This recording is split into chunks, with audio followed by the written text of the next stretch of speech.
that, Philip?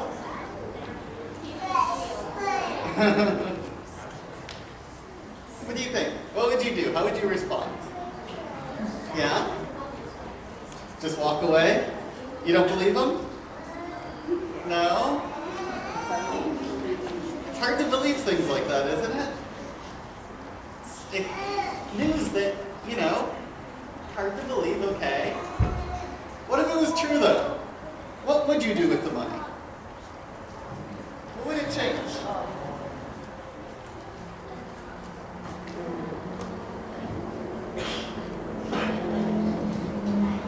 No? If you had $1 million right now, what would you do with it? Save it? Yeah?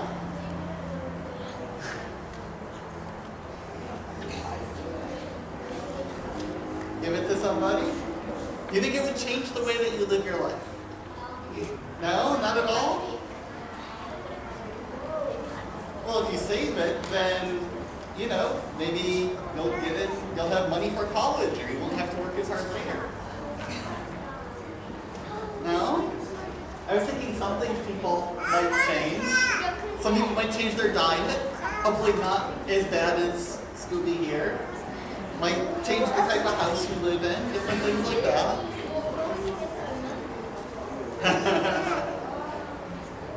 So, $1 million, if someone told you that, that would be news that would be hard to believe.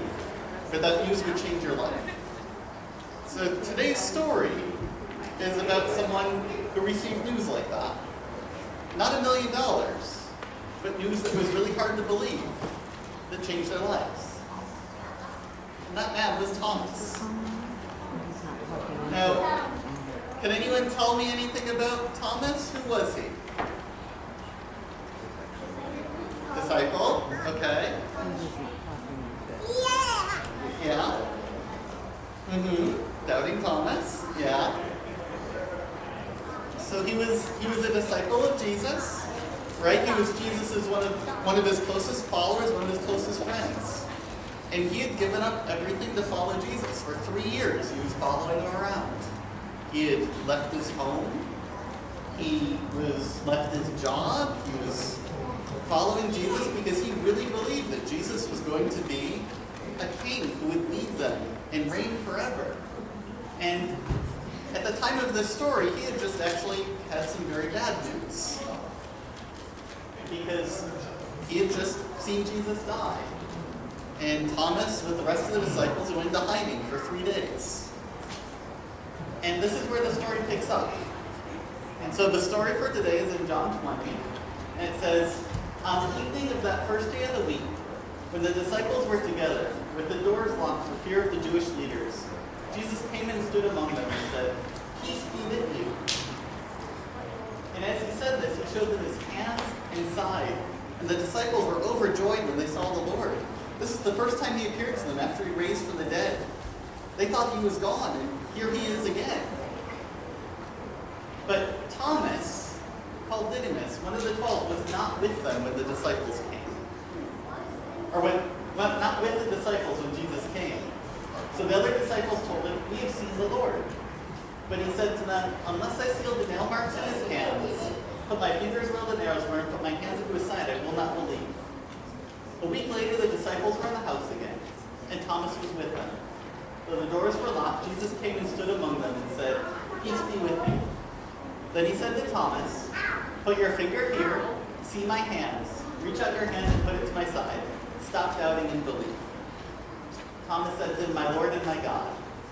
And Jesus told him, "Because you have seen me, you have believed. Blessed are those who have not seen me and yet believe."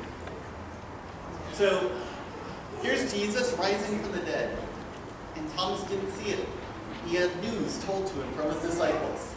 And just like $1 million, he had a hard time believing that at first. But you know what the really important thing is? When Jesus showed Thomas, once he came to believe, he chose to accept it. He chose to follow Jesus. And Thomas's life was never the same after that, right? He was one of the 12 founders of the early church, one of the leaders there, and he spent the rest of his life very differently because of that news. And, that's the same choice that we all have. We know the story about Jesus. We know that he's risen from the dead. We know that he wants to live with us. And so we can choose to follow him, believe that news, and let it change the way we live. So with that, let's pray. Father, thank you for this day. Thank you for your resurrection, for the chance to live with you, that you want to live in us and through us.